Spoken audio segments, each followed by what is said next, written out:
ZEE5 ಇರುವಾಗ ನೀವು ನಿಮ್ಮ ನೆಚ್ಚಿನ ಶೋಗಳನ್ನ ಎಂದಿಗೂ ಮಿಸ್ ಮಾಡಿಕೊಳ್ಳುವುದಿಲ್ಲ. ಅದು ಸಂಪೂರ್ಣ ಉಚಿತವಾಗಿ. ತಾತನ ಬರ್ತ್ಡೇಗೆ ಶುಗರ್ಲೆಸ್ ಕೇಕೆ ಆರ್ಡರ್ ಮಾಡ್ಬಿಡೋಣ, ತಾತನು ತಿನ್ಬೋದು.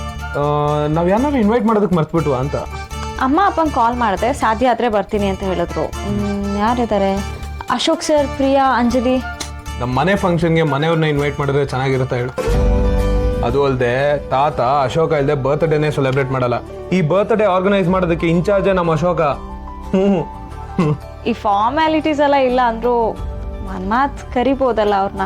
ಅಕಸ್ಮಾತ್ ಬೇರೆ ಏನಾದ್ರು ಪ್ಲಾನ್ಸ್ ಇದ್ರೆ, ಇಲ್ಲ ಅಂದ್ರೆ ಅವರು ನಮ್ಮ ಜೊತೆ ಕೂತ್ಕೊಂಡು ಪ್ಲಾನ್ ಮಾಡ್ಬೋದು. ಅದು ಕರೆಕ್ಟೇ.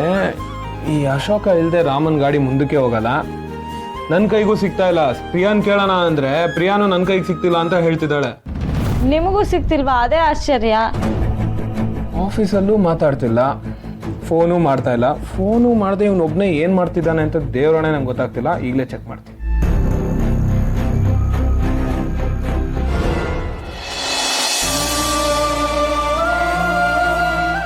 ಸಾರಿ ಮಗ, ಬಹುಶಃ ಲೈಫಲ್ಲಿ ಇದೇ ಫಸ್ಟ್ ಟೈಮ್ ಅನ್ಸುತ್ತೆ ನೀನು ಕಾಲ್ ಬರ್ತಿರೋದು ನೋಡಿನೂ ನಾನು ಪಿಕ್ ಮಾಡ್ತಿರೋದು.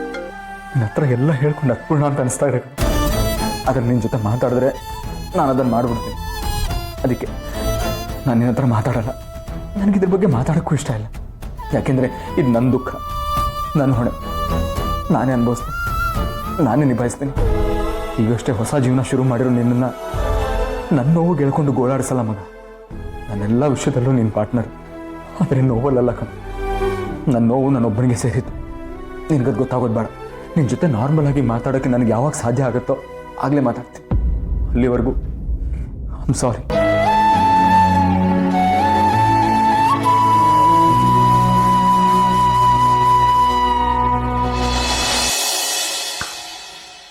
ಒಂದು 6 ಫೀಲ್ಡಿಂದ ಆಚೆ, ಇನ್ನೊಂದು 6 ಸ್ಟೇಡಿಯಮ್ಮಿಂದಾನೇ ಆಚೆ. ಅಲ್ಲ ಬಾರ್ಗೋ, ಮ್ಯಾಚಲ್ಲಿ ಒಂದೇ ಒಂದು ಓವರ್ ಕೂಡ ನೀನು ಅನ್ಕೊಂಡಾಗ ಆಗ್ತಿಲ್ವಲ್ಲ. ಆ ಸಿಹಿ ಬೋರ್ಡಿಂಗ್ ಸ್ಕೂಲಿಂದ ವಾಪಸ್ ಬಂದಿದ್ದು ಅಲ್ಲದೆ ನನಗೊಂದು ತಮ್ಮ ಪಾಪು ಬೇಕು ಅಂತ ದೊಡ್ಡ ಬಾಂಬೆ ಹಾಕ್ಬಿಟ್ಲಲ್ಲ. ಇಷ್ಟೆಲ್ಲ ಟೆನ್ಷನ್ಗಳ ಮಧ್ಯೆ ನೀನು ನೋಡಿದ್ರೆ ಅದೇನೋ ಅಪ್ಪಾಜಿದು ಬರ್ತ್ಡೇ ಸೆಲೆಬ್ರೇಷನ್ ಅಂತ ಓಡಾಡ್ತಿದ್ಯಾ. ಅಲ್ಲ ಬರ್ಗೋ, ಇದ್ರ ಹಿಂದಿರೋ ಮಿಸ್ಟ್ರಿ ಏನು ಅಂತ? ಹಿಸ್ಟ್ರಿ ಅಂಥದ್ದು ಇಲ್ಲ. ಈ ಸೆಲೆಬ್ರೇಷನ್ ನನಗಿರೋ ಒಂದೇ ಒಂದು ಅವಕಾಶ. ಈ ಅವಕಾಶನ ಬಿಟ್ಟೆ ಅಂತ ಇಟ್ಕೋ, ಮತ್ತೆ ನಾನು ರಾಮನ್ ನೋಡ್ಕೊಂಡು ಹಾಗೆ ಅವನ ಮಗನ್ನು ನೋಡಿಕೊಂಡು ಜೀವನ ಪೂರ್ತಿ ಕಳಿಬೇಕಾಗುತ್ತೆ. ಹಂಗೆ. ಸೊ ಅದಕ್ಕೆ ಈಗ ಏನು ಪ್ಲ್ಯಾನ್ ಮಾಡಿದ್ಯಾ? ಪ್ಲ್ಯಾನ್ ಹೇಳಿಬಿಟ್ರೆ ಮಜಾ ಹೊಟ್ಟೋಗುತ್ತಲ್ವಾ ವಿಶ್ವ. ಬರ್ತ್ಡೇ ದಿನ ಬರುತ್ತೆ ನೋಡು ದೊಡ್ಡ ಬಿರುಗಾಳಿ. ಬಿರುಗಾಳಿನ? ಬಿರುಗಾಳಿ ಅಲ್ಲ, ಸುನಾಮಿನೇ ಬರುತ್ತೆ. ಆ ಸುನಾಮಿಯಲ್ಲಿ ಸೀತಾ ಮತ್ತು ಸಿಹಿ ರಾಮನ್ ಜೀವನದಿಂದ ಹೇಗೆ ಕೊಚ್ಕೊಂಡು ಹೋಗ್ತಾರೆ ನೋಡು, ಮಜಾ ತಗೋ. ಓಹೋ, ಅಂದರೆ ಆಲ್ರೆಡಿ ಮ್ಯಾಚ್ ಫಿಕ್ಸ್ ಆಗೋಗಿದೆ. ಶಪಾಶ್.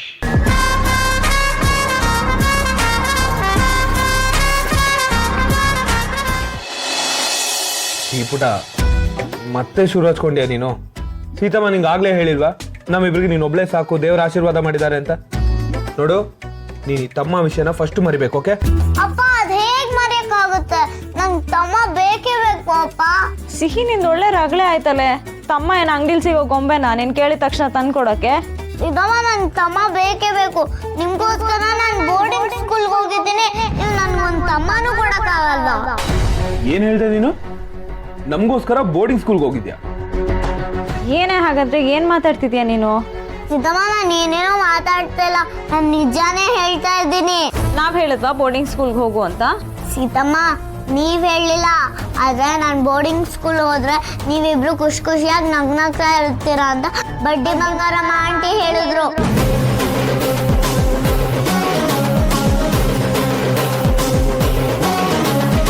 ಅದಕ್ಕೆ ನಾನು ಬೋರ್ಡಿಂಗ್ ಸ್ಕೂಲ್ ಹೋಗ್ಬೇಕು ಅಂತ ಅಷ್ಟೊಂದು ಹಠ ಮಾಡಿದ್ದು. ಆದ್ರೆ ನನಗೆ ನಿಮ್ಮಿಬ್ರನ್ನ ಬಿಟ್ಟಿರೋಕ್ಕಾಗ್ಲಿಲ್ಲ. ನಿಮಗೂ ಅಷ್ಟೇ, ನಾನು ಬಿಟ್ಟು ಖುಷಿ ಖುಷಿಯಾಗಿರೋಕ್ಕಾಗ್ಲಿಲ್ಲ ಅಂತ ಗೊತ್ತಾಯ್ತು. ಸಿಪುಟ, ಭಾರ್ಗವಿ ಚಿಕ್ಕಿ ನಿನ್ನ ಬೋರ್ಡಿಂಗ್ ಸ್ಕೂಲ್ಗೆ ಹೋಗಿ ಜಾಯ್ನ್ ಆಗು ಅಂತ ಹೇಳ್ಯಾರ? ಬಡ್ಡಿ ಬಂಗಾರಮ್ಮ ಆಂಟಿನೇ ಹೇಳಿದ್ದು.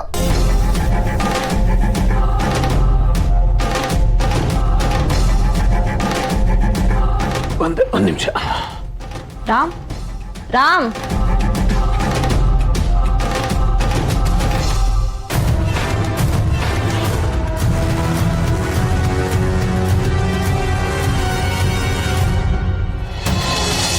ಸಿಹಿ ಸಿಹಿ ನಿಜ ಹೇಳು, ಅವರೇನ ಹೇಳಿದ್ದು ಬೋರ್ಡಿಂಗ್ ಸ್ಕೂಲ್ಗೆ ಹೋಗೋಕ್ಕೆ, ಸುಳ್ಳು ಹೇಳಬಾರ್ದು. ಅವ್ರು ಯಾಕೆ ಹಂಗಲ್ಲ ಅಂತಾರೆ? ನನ್ಗೆ ಗೊತ್ತಿಲ್ಲ ಸೀತಮ್ಮ, ಅರೆ ಅವ್ರು ಅಂದಿದ್ದಕ್ಕೇನೆ ನಾನು ಬೋರ್ಡಿಂಗ್ ಸ್ಕೂಲ್ಗೆ ಹೋಗಿದ್ದು. ನಾನು ನಿಮ್ಮ ಜೊತೆ ಇದ್ರೆ ನಿಮಗೆ ನನ್ನನ್ನು ನೋಡ್ಕೊಳ್ಳೋದೇ ಕೆಲಸ ಆಗುತ್ತೆ ಅಂತಾನು ಹೇಳಿದ್ರು. ಸೀತಮ್ಮ, ನಾನು ಮಾಡಿದ್ದು ಕರೆಕ್ಟ್ ಅಲ್ವಾ? ನಾನು ನಿಮಗೋಸ್ಕರನೇ ಹೋಗಿದ್ದು. ಇಲ್ಲೇನೋ ಸರಿ ಇಲ್ಲ ಅಂತ ಅನ್ನಿಸ್ತಾ ಇದೆ. ಭಾರ್ಗವಿ ಅತ್ತೆ ಸಿಹಿ ತಲೆಯಲ್ಲಿ ಯಾಕೆ ಈ ಥರ ವಿಷಯಗಳನ್ನ ತುಂಬಿದ್ರು? ಅವ್ರ ಉದ್ದೇಶ ಏನು? ಸಿಹಿ ನಮ್ಮ ಜೊತೆ ಈ ಮನೇಲಿ ಇರಬಾರ್ದು ಅಂತನಾ?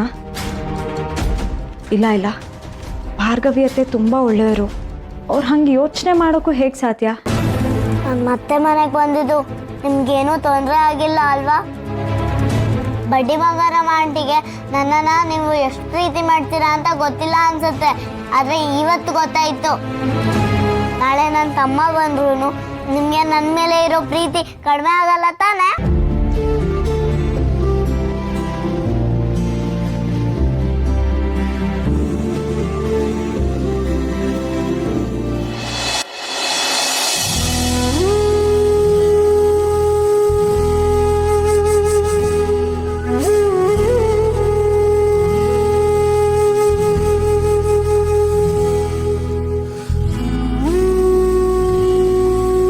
ಪಾಪಚ್ಚಿ ಮಲ್ಕೊಂಡ್ಬಿಟ್ಟಿದ್ದಾಳೆ ಸೀತಾ.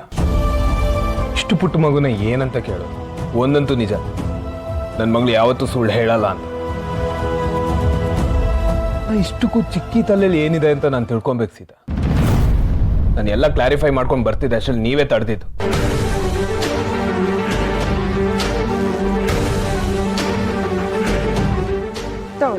ನಮ್ಮ ಮನೆಗೆ ದೊಡ್ಡ ಬಿಸ್ನೆಸ್ ಮ್ಯಾನೇ ಬರಲಿ, ಭಿಕ್ಷಕನೇ ಬರಲಿ, ಭೇದ ಭಾವ ಮಾಡಲ್ಲ. ನಮ್ಮಪ್ಪು ಜೀವನದಲ್ಲಿ ತುಂಬ ಕಷ್ಟ ಅನುಭವಿಸಿದಾನೆ ಸೀತಾ. ನನ್ನ ಅಮ್ಮನ ಬಿಟ್ಟು ಹೋಗ್ಬೇಡ ಸೀತಾ. ಸಾಧಾರಣದಿಂದ ವಂಶದ ಕುಡಿನ ಎಕ್ಸ್ಪೆಕ್ಟ್ ಮಾಡ್ತಿದ್ದಾರೆ. ನಿನ್ನ ಹತ್ರ ಅಂಗ್ಲಾಚ್ ಬೇಡ್ಕೋತೀನಿ. ನನ್ನ ಮಾವಯ್ಯನ ಜೀವ ನಿನ್ನ ಕೈಯಲ್ಲಿದೆ, ನಮ್ಮ ಮನೆಯವ್ರ ಖುಷಿ ನಿನ್ನ ಕೈಯಲ್ಲಿದೆ. ಭಾರ್ಗವಿ ನನಗೆಲ್ಲ ಹೇಳಿದ. ಸಿಹಿ ನಮ್ಮ ಮೊಮ್ಮಗಳು, ಮಗು ವಿಷಯದಲ್ಲಿ ನೀನು ಅಷ್ಟೊಂದು ಗೊಂದಲ ಇಟ್ಕೋಬೇಡ. ಇನ್ನೇನಾದರೂ ಕನ್ಫ್ಯೂಷನ್ಸ್ ಇದೆಯಾ? ಮುಂದಿನ ಅಷ್ಟಮಿಗೆ ನಮ್ಮ ಮನೆಯಲ್ಲಿ ತೊಟ್ಟಲು ಕೃಷ್ಣನು ತೂಗ್ತಿರ್ತಾನೆ. ನನ್ನ ಮರಿ ಮೊಮ್ಮಗನ ಎತ್ಕೊಂಡು ಮುದ್ದಾಡೋದಕ್ಕೆ ಈ ಜೀವ ಉಳಿದಿರೋದು ಅಷ್ಟೇ. ಕಣ್ಣಿಗೆ ಕಂಡಿದ್ದನ್ನೆಲ್ಲ ಬೇಡ. ಇಲ್ಲಿ ಅನ್ಕೊಂಡಂಗೆ ಎಲ್ಲನೂ ಇರಲ್ಲ, ನಿಜ ರೂಪ ಬೇರೆನೇ ಇರುತ್ತೆ. ಭಾರ್ಗವಿ ಅತ್ತೆ ನನಗೆ ಬೇರೆ ಥರನೇ ಯಾಕೆ ಅನ್ನಿಸ್ತಿದ್ದಾರೆ? ನಾನು ಅವ್ರ ಬಗ್ಗೆ ಮೊದಲು ಯೋಚನೆ ಮಾಡಿದ್ದೆ ಸರಿನಾ? ZEE5 ಆಪ್ ಡೌನ್ಲೋಡ್ ಮಾಡಿ ಎಲ್ಲಾ ಸಂಚಿಕೆಗಳನ್ನು ಸಂಪೂರ್ಣ ಉಚಿತವಾಗಿ ನೋಡಿ.